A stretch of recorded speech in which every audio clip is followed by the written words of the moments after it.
बिस्मिल्लाहिर्रहमानिर्रहीम। अस्सलाम वालेकुम to students, hopefully you all doing good. हम लोग जी एम्फीबियंस को स्टडी कर रहे हैं और एम्फीबियंस के अंदर हम एवोल्यूशनरी प्रोसेस को देख रहे हैं कि कैसे ये डिफरेंट किस्म का जो एनवायरनमेंट है, जो ड्वेल एनवायरनमेंट के अंदर ये जिंदा रहते हैं, वो इनके डिफरेंट जो सिस्टम्स हैं उनको कैसे इफेक्ट करते हैं, उनके अंदर कौन सी अडेप्टेशंस हैं। तो हम लोगों ने लोकोमोशन सपोर्ट जो है ना कल देख ली थी, और आज इंशाल्लाह हम देखते हैं next, that is about the nutrition and digestive system. तो ज़्यादातर जो एम्फीबियंस होते हैं बेटे वो कार्निवोर्स होते हैं और बहुत वाइड वैरायटी ऑफ इनवर्टिब्रेट्स के ऊपर फीड करते हैं। लेकिन अगर आप एन्यूरेंस की डाइट के बारे में बात करें तो सम ऑफ द एन्यूरेंस जो हैं वो ऐसे होते हैं कि उनकी डाइट जो है बहुत ज़्यादा डाइवर्स होती है। सपोज़ जब जैसे फॉर एग्जांपल बुल फ्रॉग जो है ये तकरीबन बहुत सारी चीज़ों के ऊपर प्रे कर रहा होता है, जैसे कि small mammals, birds and other anurans को भी खा जाता है। तो कौन से ऐसे फैक्टर्स हैं जो डिटर्मिन करते हैं कि किस तरह का फूड आपके पास जो है ये एम्फीबियंस ये लेंगे। तो आपके पास ये फैक्टर है बेटे जो इसको इस बात पे इफेक्ट करते हैं और इस बात को डिटर्मिन करते हैं कि इनका फूड जो है वो किस नौइयत का होगा। नंबर 1 जी, तो प्रे साइज एंड अवेलेबिलिटी। तो पहला क्या हो गया बेटे, प्रे साइज़, यानी कि प्रे का साइज़ कितना है। अगर बहुत बड़ा नहीं है, नॉर्मल है, तो इस बात पर भी डिपेंड करता है। और साथ में अवेलेबिलिटी की कितनी अवेलेबिलिटी है उसकी उस जगह पे, तो उस बात पर डिपेंड करता है। जो इस रेंज में आता जाएगा उसकी साइज़ में और उसकी अवेलेबिलिटी मुमकिन होगी तो वो फिर इनवर्टिब्रेट हो वर्टिब्रेट हो उसको वो कैप्चर करता जाएगा। अच्छा, जितने भी ज़्यादातर लार्वीज होते हैं वो हार्बीवोर्स होते हैं, जो कि एल्गी वगैरह पे और दूसरे जो प्लांट के मैटर होते हैं क्योंकि एक्वाटिक होते हैं उसके अंदर वो फीड करते हैं। और एम्फीबिया जो है वो कैसे लोकेट करते हैं अपनी प्रे को नज़र से, ठीक है, और उसका इंतज़ार करते हैं और उसके बाद फिर जैसे वो पास से गुजरती है उसको हासिल कर लेते हैं, कैप्चर कर लेते हैं। और जो समंदरी आपके पास सलेमेंडर्स हैं और सिसिलियंस हैं उनमें ऑल्फैक्शन यानी सूंघने की हिस्ट्री है वो प्रे डिटेक्शन में काफ़ी ज़्यादा मुफीद साबित होती है।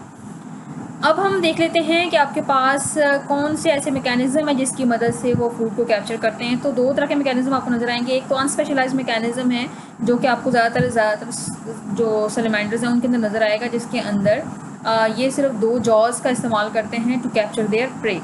लेकिन आपके पास कुछ एन्यूरेंस और आपके पास लिथोडोंटेड सैलमेंडर्स हैं, उनके अंदर स्पेशलाइज्ड मैकेनिज्म है जिसके अंदर वो टंग और जॉज दोनों का इस्तेमाल करते हैं और इसको नाम देते हैं हम flip and grab feeding mechanism.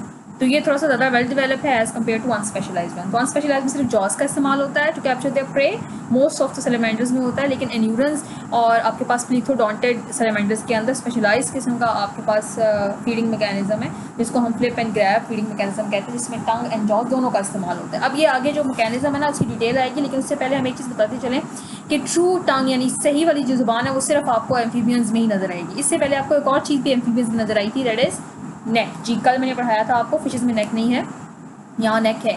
और फिशेज़ में जो टंग आपको नज़र आती है वो आपके पास ट्रू टंग नहीं है। फिशेज़ की जो टंग है वो सिंपली क्या है, आपके पास एक फ्लैशी फोल्ड है, ठीक है, फ्लैशी फोल्ड है जो कि फ्लोर ऑफ द माउथ के साथ अटैच है। और फिश जो है वो ज़ुबान को इस्तेमाल नहीं करती स्वेलिंग के अंदर, ठीक है। तो फूड जो है वो स्वेलो होता है पूरे का पूरा एज अ होल, जिसके अंदर कोई कंट्रीब्यूशन टंग की नहीं आती, ज़ुबान की नहीं आती। अच्छा, एम्फीबियन की जो टंग है वो बेसिकली अटैच कैसी होती है, वो आपके पास जो लोअर उसका जॉ होता है, माउथ जो होता है, उसके आपके पास एंटीरियर मार्जिन, सामने वाला, हमारी ज़बान पीछे अटैच और सामने आई हुई है ना, तो इनकी ज़बान सामने अटैच होती है और पीछे गई हुई होती है माउथ में, ठीक है, यानी दांतों के सामने यानी जॉ के साथ अटैच हुई होगी और पीछे की तरफ फोल्ड हुई है इनके हलक की तरफ। हमारा उल्टा है, हमारा क्या है, हलक की तरफ अटैच हुई है और सामने की तरफ ज़बान आई हुई है, ठीक है, तो इनकी ऑपोजिट होती है। और fold back over the floor of the mouth. और इसकी जो टिप होती है ज़बान की उसके ऊपर म्यूकस और बकल ग्लैंड्स होते हैं जो स्टिकी सिक्रीशन सिक्रीट करते हैं, ठीक है, और ये फिर हेल्प करता है प्रे को, शिकार को कैप्चर करने में। अच्छा, जब क्या होती है कि प्रे इसकी रेंज में आती है, इसके करीब आती है, तो एम्फीबिया जो क्या करता है, लंज एंड फ्लिक आउट इट्स टंग, फ़ौरन से ज़बान, ये आपको फिगर में दिखाई भी दे रहा है, एकदम से जब प्रे आया तो इसने एकदम से ज़बान को बाहर निकाल देता है। जैसे ये फ्लिक आउट बाहर करता है तो क्या होता है, आपके पास इसका जो हेड है वो टिल्ट करता है, इसके जो एक सिंगल सर्वाइकल वर्टिब्री है और वो आपको बताया था ना मूवमेंट में इसको हेल्प करता है, जिसकी वजह से ये शिकार का निशाना लेने में कामयाब होता है क्योंकि मच्छर तो उड़ रहा होगा। तो इसने फ़ौरन से इसको नज़र में रखना, फ़ौरन से सर भी आगे करेगा और साथ में अपनी ज़बान भी फ्लिक आउट करेगा ताकि फ़ौरन से मच्छर को वो कैप्चर कर ले या कोई भी मक्खी या वट एवर जो भी इसका शिकार है, ठीक है। अब क्या है, the tip of the tongue in trap, वो क्या करता है, वो उसको फोल्ड कर लेता है ताकि वो उड़ ना जाए, फ़ौरन से स्टिक तो हो ही गया, उसको फोल्ड भी कर लेता है, ट्रैप कर लेता है टंग की मदद से। और फिर क्या करता है, इसको फ्लिक बैक यानी माउथ में दोबारा वापस चला जाएगा। इसके बाद ये जो सारा मैंने आपको काम बताया है ये तकरीबन 0.05 से 0.15 सेकेंड्स के अंदर होता है। 1 सेकेंड भी नहीं लगता, 1 सेकेंड के भी बहुत यानी बहुत ज़्यादा कम हिस्से में 0.15 सेकेंड, यानी ज़्यादा से ज़्यादा आपके पास 0.15 सेकेंड और कम से कम 0.05, यानी आप नज़र से उसको इंडिकेट ही नहीं कर सकते, उसकी ज़ुबान को देख नहीं सकते कि एकदम से क्या होगा। ठीक है, तो एम्फीबिया जो है वो अपनी प्रे को होल्ड करता है, फिर और कैसे कि आपके पास टीथ के अगेंस्ट और माउथ के फ्लोर के अगेंस्ट इसको प्रेस करेगा और उसके बाद टंग की मदद से और माउथ के दूसरे मसल्स की मदद से इसको पुश कर देगा, धकेल देगा इनटू एसोफेगस। ठीक है, और इस दौरान इसकी जो आइज़ होती हैं वो अंदर की तरफ सिंक हो जाती हैं, डूब जाती हैं। उसकी वजह से फ़ायदा क्या होता है कि स्वेलविंग में हेल्प होती है और वो जो आंखें भी जो अंदर की तरफ धंस जाती हैं जिसकी वजह से पुश करती हैं, वो भी आपके पास वहाँ पे मसल्स को हेल्प करती हैं कि वो एसोफेगस में फूड को धकेलने में कारामद साबित हो सके। ठीक है बेटे, तो that was all about the flip and grab feeding mechanism in amphibians. ये आप फिगर में आप देख सकते हो, साथ में इलस्ट्रेशन बहुत अच्छी दी गई है आपको। ठीक है, ये देखें आप, ये एम कर रहा है, इसे देखें, और जैसे ये ज़बान अभी देखें ये बाहर इसको एम कर रहा है और ये ज़बान फ़ौरन इसके ऊपर लगाएगा और ये आपके पास क्या है, इसका फूड है, प्रे है। ठीक है, जैसे ही आया आप ये देखें यहाँ पे स्टिक कर गई है और उसके बाद ये फ्लिप बैक होके माउथ के अंदर और उसके बाद फिर ये माउथ से अंदर स्वेलो डाउन हो जाएगा। ठीक है जी। अच्छा, अब बेटे एक और फिगर है जो कल से रिलेटेड है, जो कल मैंने आपको सिलेमेंडर की मूवमेंट का बताया था, तो उस फिगर को भी हम देख लेते हैं जनरल में। जी बेटे, तो ये आपको नज़र आ रही है सिलेमेंडर की लोकोमोशन। ठीक है, अब यहाँ पे आपने नोटिस करना है पैटर्न ऑफ लेग मूवमेंट। ठीक है, जिसकी वजह से सिलेमेंडर जो है ना उसकी आपको लेग मूवमेंट से उसकी बॉडी में जो बेंड नज़र आएगा और वो रिगल टाइप मूवमेंट होगी, एस शेप मूवमेंट, ये आपको दिखाई दे रही है। ये देखें आप मूवमेंट, ये ऐसे ऐसे, ठीक है, ये देखें ऐसे ऐसे मूवमेंट हो रही है ना। ठीक है, ये देख सकते हैं आप। ठीक है, एस शेप मूवमेंट कंपैरेटिवली कुछ इस तरह की मूवमेंट हो रही है। ठीक है, अब होता क्या है कि ये आप देखिए पाँव इसके यहाँ पे ये फॉरवर्ड डायरेक्शन में आ रहे हैं। ठीक है, और अंदर वाले जो हैं वो इंटरनल डायरेक्शन में जा रहे हैं, ये देखें इंटरनल डायरेक्शन। ठीक है, जिसकी वजह से यहाँ पे फॉरवर्ड थ्रस्ट प्रोड्यूस हुई है। ठीक है, और यहाँ पे जो बैक वाला इसके अपोजिट है, ये थोड़ा सा इसको मैं क्लियर कर दूँ जी। तो यहाँ पे आप देख सकते हैं बेटे कि इस हैंड के बाहर होने की वजह से, ठीक है, और इसका जो अपोजिट हैंड है उसके भी ये दोनों चीज़ें ना, ये देखें ये वाली दोनों जी बच्चे, तो ये देखें आप, ये वाला जो हैंड है आपको ये जो दिखाई दे रहा है इसकी मूवमेंट भी फॉरवर्ड है। ठीक है, और ये वाला जो हैंड है इसकी मूवमेंट भी फॉरवर्ड है, ये इसके डायरेक्शन। और आपके पास ये दूसरे वाले हैंड बेंड हुए में बैकवर्ड्स, अगर ये फॉरवर्ड जा रहा है तो ये बैकवर्ड है, ये फॉरवर्ड जा रहा है तो ये बैकवर्ड है। और यहाँ पे आप देखें दोनों साइड के हैंड्स की डायरेक्शन एक है और यहाँ पे दोनों साइड्स की हैंड की डायरेक्शन एक नज़र आ रही है। ठीक है, तो कहने का मकसद ये है इस तरीके से, सॉरी अपोजिट है, इसकी भी अपोजिट है उसकी, क्योंकि ये फॉरवर्ड जा रहा है तो ये बैकवर्ड है और ये वाला फॉरवर्ड जा रहा है तो ये बैकवर्ड है, जिसकी वजह से जो ना आपके पास एस शेप मूवमेंट होगी। ठीक है, ये आप देख सकते हैं बैंड प्रोड्यूस होगा इसके अंदर जी। तो बेटे नेक्स्ट टॉपिक है हमारा, that is circulation, gas exchange and temperature regulation. तो सर्कुलेटरी सिस्टम अगर एम्फीबियंस का देखा जाए तो ये रिमार्केबली जो है ना अडेप्टेबल है। ठीक है, क्योंकि दोनों इसकी जो लाइफ है एक्वाटिक और टेरेस्ट्रियल दोनों को ये बहुत अच्छे से कॉम्प्लीमेंट करता है। तो आप अगर देखिए इसके अंदर तो पल्मोनरी और सिस्टेमिक सर्किट जो है उसकी जो सेपरेशन है वो लेस सफिशेंट है amphibian than in the lung fishes. और जो एट्रियम है हमारे पास वो इसके अंदर डिवाइडेड है, पार्शली डिवाइडेड है यूरोडीज यानी आपके पास जिम्नोपायोना यानी सैलेमेंडर्स के अंदर, जब ये कम्प्लीटली डिवाइडेड है एन्यूरन्स के अंदर। ये तो आपके पास एट्रियम हो गया ना। अब आ जाते हैं वेंट्रिकल के अंदर। वेंट्रिकल जो है आपके पास उसके अंदर कोई सेप्टम मौजूद नहीं होता है। स्पायरल वाल्व को देख लेते हैं। स्पायरल वाल्व आपके पास वहाँ पे भी मौजूद है, फिशेज में भी वो क्या करता था, डायरेक्ट करता था ब्लड को। यहाँ पे भी सेम काम करेगा, या तो कोनस आर्टरियोसिस में होगा या वेंट्रल एओर्टा में प्रेजेंट होगा। अच्छा, अब गैस एक्सचेंज की अगर बात कर ले तो गैस एक्सचेंज जो है वो एम्फीबियंस की स्किन के ज़रिए भी होती है और साथ में उनके लंग्स के ज़रिए भी होती है। यही वजह है कि आपके पास जो ब्लड एंटर होता है right side of the heart वो भी ज़्यादा ऑक्सीजनेटेड होता है, जैसे ही लंग से आ रहा होता है उतना ही तकरीबन वो भी ऑक्सीजनेटेड होता है, क्योंकि स्किन भी यहाँ पे ऑक्सीजनेशन का जो पर्पस है या फंक्शन है वो फॉर्म कर रही है। अच्छा जी, इसके बाद अगर एम्फीबिया या कोई भी एम्फीबियन ऑर्गेनिज्म कम्प्लीटली सबमर्ज्ड है यानी कि वो रेस्टिंग कंडीशन में है, ठीक है, तो उस टाइम क्या होगा, गैस एक्सचेंज सारी की सारी स्किन या बाकी उसके मॉइस्ट सर्फेसेस से होगी। और यही वजह है कि जो right side of the atrium है उसके अंदर हायर ऑक्सीजन कंसनट्रेशन होती है as compare to the left side, ठीक है, जो कि लंग्स से आ रहा होता है, क्योंकि लंग्स तो महदूद होते हैं, छोटे होते हैं, स्किन तो पूरी बॉडी के ऊपर कवर होती है, तो वो ज़्यादा अच्छे से ऑक्सीजनेट कर सकती है। जी, तो बेटे हमें पता है कि आपके पास लंग्स की साइड से जो ब्लड वेसल्स आ रही हैं तो वो आपके पास इतनी ऑक्सीजनेटेड नहीं है, बॉडी की तरफ से बाकी जो आ रही हैं ब्लड वेसल्स वो ज़्यादा ऑक्सीजनेटेड जो है ब्लड रखती हैं। इसी वजह से इन्हीं हालात की मद्देनज़र जो है ब्लड वेसल्स जो आपके पास लंग्स की तरफ जाती हैं वो कंस्ट्रिक्ट हो गई हैं, जिसकी वजह से ब्लड फ्लो रिड्यूस हो गया लंग्स में, ठीक है, और इसकी वजह से एनर्जी कंजर्व होती है। तो ये जो अडेप्टेशन है ये उन फ्रॉग्स के लिए, बल्कि फ्रॉग्स के लिए मोस्टली बहुत वैल्यूएबल है, या उन सैलमेंडर्स के लिए भी जो कि सर्दियों में किसी भी झील वगैरह की, पॉन्ड वगैरह की जो मड होती है उसके अंदर छुप जाते हैं, ओवर विंटर करते हैं, क्योंकि उनको एनर्जी बेसिकली अपनी कंजर्व करनी होती है।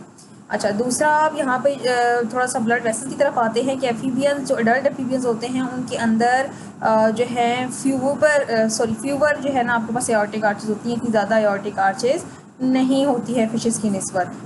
और जैसे कि फॉर एग्जांपल ब्लड का फ्लो अगर आप देखें कि कोनस आर्टरियोसिस से जब ब्लड निकलता है तो वो एंटर होता है कैरोटिड आर्टरीज़ के अंदर, ठीक है, जो कि एओर्टिक आर्ट 3 भी कहलाती है। इसके बाद ये एंटर होगा, हेड की तरफ जाएगा, हेड से कहाँ जाएगा, सिस्टेमिक आर्टरी की तरफ, जिसको एओर्टिक आर्च 4 भी कहेंगे, 3rd से 4th में आया, यानी कि सबसे पहले देखें कैरोटिड आर्टरी में आने से पहले कहाँ था, कोनस आर्टरियोसिस, कोनस आर्टरियोसिस से कहाँ आया है, कैरोटिड आर्टरी में, कैरोटिड आर्टरी को हम एओर्टिक आर्च 3 भी कहते हैं। उसके बाद कहाँ जाएगा, हेड, हेड के बाद कहाँ जाएगा, सिस्टेमिक आर्टरी, जो को एओर्टिक आर्च 4 भी है। इसके बाद कहाँ जाएगा, बॉडी की तरफ जाएगा, और उसके बाद फिर पल्मोनरी आर्टरी के अंदर, जो कि आपके पास एओर्टिक आर्च 6 है। तो ये आपके पास इसका प्रॉपर जो वे है या रास्ता है ब्लड का। अगर हम वेस्कुलर सिस्टम की सिर्फ बात करें तो आपके पास एम्फीबिया के अंदर सिर्फ वेस्कुलर सिस्टम नहीं है, बल्कि इसके पास वेल डेवलप्ड लिम्फेटिक सिस्टम भी है, जो कि ब्लाइंड एंडिंग्स वेसल्स होती हैं, आपको पता है, ठीक है, और इसमें रिटर्न करता है, जो ब्लाइंड एंडिंग के ऊपर होता है वहाँ पे रिटर्न होता है फ्लूइड, प्रोटीन्स, एनाइंस वगैरह, जो कि फिल्टर हुई हुई होती हैं कैपिलरी बेड से, ठीक है, सर्कुलेटरी सिस्टम के अंदर। और इसके अलावा लिम्फेटिक सिस्टम जो है वो वाटर की ट्रांसपोर्ट करता है अक्रॉस द स्किन, इसकी वजह से इसकी स्किन मॉइस्ट रहती है ना, ठीक है। और दूसरे वर्टिब्रेट्स जो हैं वहाँ पे आपके पास कॉन्ट्रेक्टाइल, आपके पास रिंग या हार्ट मौजूद नहीं होता। यहाँ पे जो इसकी वेसल्स हैं, लिम्फेटिक वेसल्स हैं, वो कॉन्ट्रेक्टाइल वेसल्स हैं, यानी वो कॉन्ट्रैक्ट करती हैं, और वो क्या कहलाती हैं, लिम्फेटिक हार्ट्स। यानी बाकी वर्टिब्रेट्स में आपको लिम्फेटिक हार्ट्स ही मिलेंगे, इसके अंदर आपको लिम्फेटिक हार्ट्स ही मिलेंगे। अच्छा, फिर इसके अलावा क्या है, यहाँ पे लिम्फेटिक सिस्टम के अंदर आपके पास जो इसकी जो बॉडी वॉल के जो मसल्स होते हैं वहाँ, वो उसके दरमियान में लिम्फेटिक स्पेसेस होती हैं, ठीक है, उसके और स्किन के दरमियान में, जहाँ पे ये पानी को स्टोर करते हैं, जो कि एब्जॉर्ब होता है अक्रॉस द स्किन, बाहर से अंदर भी एब्जॉर्ब होगा, अंदर से बाहर भी। तो ये 2 वे आपके पास आ जाती है, क्योंकि जाहिर सी बात है उससे अपनी स्किन को मॉइस्ट भी रखना है, ड्राई होने से बचाना है। अब आ जाते हैं कि गैस एक्सचेंज पे। गैस एक्सचेंज जो है आपके पास, आपको पता है कि पानी के अंदर जो है ऑक्सीजन कम डिज़ोल्व होती है एज़ कम्पेयर टू एयर, तो वहाँ पे मुश्किल होती है ऑक्सीजन हासिल करने में एनिमल्स को। तो टेरेस्ट्रियल ऑर्गेनिजम्स ईजीली आपके पास ऑक्सीजन ले लेते हैं एनवायरनमेंट से, यही वजह है कि यही बहुत लेस एनर्जी खर्च करते हैं, तो आपके पास एनर्जी की बचत होती है। और तकरीब इसकी वजह आपको पता है कि 20 टाइम्स मोर ऑक्सीजन है by unit volume than water in air, ठीक है। और दूसरा आपके पास, लेकिन इसका नुकसान भी ये होता है कि आपके पास आपको मॉइस्ट सर्फेसिस चाहिए, ठीक है, और जैसे ये रिस्पायरेटरी सर्फेसिस एयर से एक्सपोज होंगे तो बहुत ज़्यादा चांस है कि एयर एवेपोरेट होके सर्फेसिस के ड्राई होने का बायस भी बनेगी, रैपिड वाटर लॉस का भी बायस बनेगी। जी, तो बेटे हम जानते हैं कि आपके पास जो फ्रॉग्स या जितने भी आपके पास एम्फीबियंस हैं मोस्टली, उनकी जो स्किन होती है वो मॉइस्ट होती है, और उनकी जो स्किन होती है वो रिचली सप्लाइड होती है विद कैपिलरी बड। तो ये कैपिलरी बेड बिछा होता है, यानी कि प्रॉपर कैपिलरी का एक जाल होता है। तो ये जो 2 आपके पास कैरेक्टरिस्टिक हैं कि स्किन का आपके पास मॉइस्ट होना, और दूसरा आपके पास कैपिलरी या बेड का की रिच सप्लाई जो है, ये दोनों इसको बेस्ट सूटेबल बनाती हैं to act as respiratory organ, ठीक है। तो यहाँ पूछा जा सकता है why skin act as respiratory organ, ठीक है। तो आप ये दोनों पॉइंट्स बताने हैं कि दोनों जो उसकी रिक्वायरमेंट्स हैं, मॉइस्ट सरफेस और दूसरा rich supply of the capillary bed, वो जहाँ चीज़ प्रोवाइड होगी तो इजीली वहाँ पर हो जाएगा, लंग्स में होगा, लंग्स में भी होता है, और यहाँ पे स्किन में बहुत ज़्यादा इजीली अवेलेबल है। और आपके पास इस तरह की जो आपके पास क्रॉस स्किन गैस एक्सचेंज होती है, इसको हम क्यूटेनियस रिस्पायरेशन कहते हैं। जो कि इसको वाटर और लैंड दोनों में रिस्पायर करने में हेल्प कराती है। यही वजह है कि जितने भी फ्रॉग्स वगैरह हैं वो जो सर्दियाँ वगैरह मड के अंदर या बॉटम में गुजारते हैं, तो इसी की वजह से, क्योंकि वहाँ पे इसकी स्किन इजीली रिस्पायर कर सकती है। और सैलमेंडर्स के अंदर देखा जाए तो 30 to 90% जो है गैस एक्सचेंज वो स्किन के अक्रॉस होती है उनके अंदर।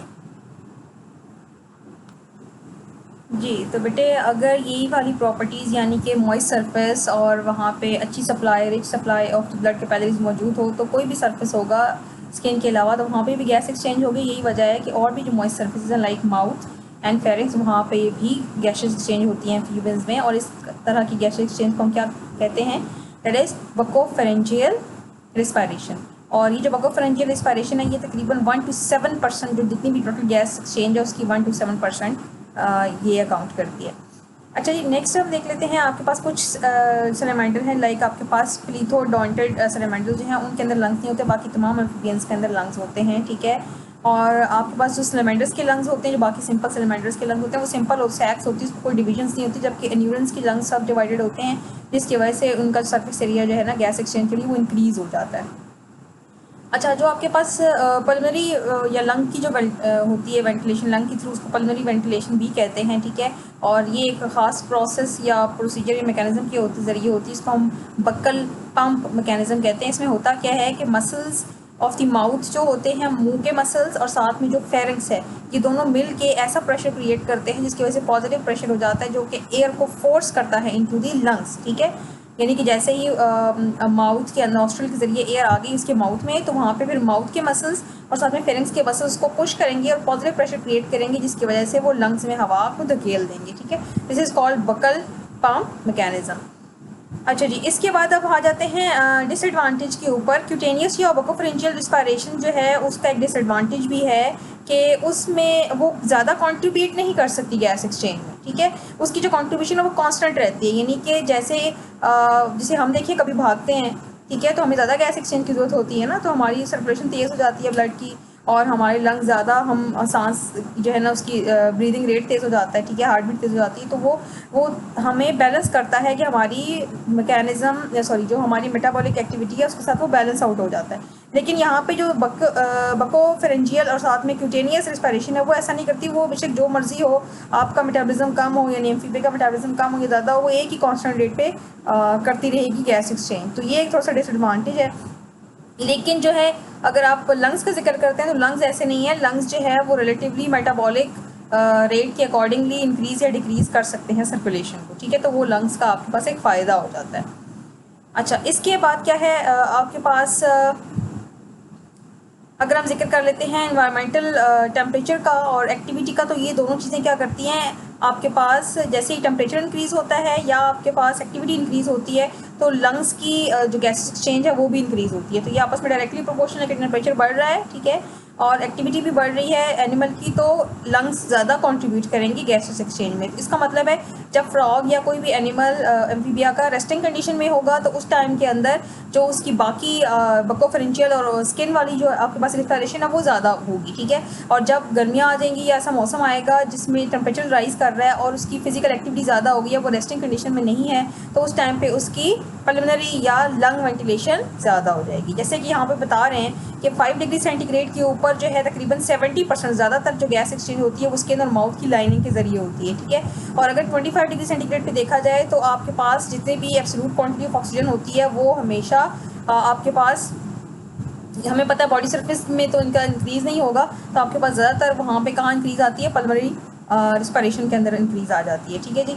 अच्छा, और तकरीबन उस टाइम अगर देखा जाए तो जितने भी बकोफेरेंजियल या स्किन की जो रिस्पायरेशन होती है वो कितने परसेंट रह जाती है, 30%। अब आप देखिए कहाँ पे 5 डिग्री सेंटीग्रेड पे वो 70% थी और कहाँ आप 25 डिग्री सेंटीग्रेड पे वो 30% पे आ गई है। तो रिमेनिंग जो आपके पास 40% हो रही है उस टाइम पे वो कहाँ से हो रही है जी, लंग्स के ज़रिए हो रही है। अच्छा, अब लार्वी पे आ जाए तो अडल्ट में हमने पढ़ा था ना लार्वी के अंदर गैस एक्सचेंज कैसे होती है। लार्वी के अंदर हमें पता है कि क्या मौजूद होते हैं, एक्सटर्नल गिल्स, ठीक है, गिल्स होते हैं वो भी एक्सटर्नल बाहर, ठीक है, और वो किसके ऊपर होल्ड किए हुए होते हैं, कार्टिलेजिनियस रॉड्स होती हैं जो कि एम्ब्रियोनिक फेरेंजियल स्लिट्स को और सपोर्ट कर रही होती है और 3 पेयर ऑफ गिल्स को, ठीक है। कितने गिल्स होते हैं, 3 पेयर, तो 6 गिल्स होंगे टोटल, 3 पेयर्स हैं। अच्छा, अब क्या होता है, मेटामॉर्फोसिस जब होती है हमें पता है ना कि कहाँ मौजूद होता है लार्वी, पानी में, तो ज़ाहिर सी बात है पानी से तो उसको फिर गिल्स के ज़रिए रिस्पायर करना पड़ेगा।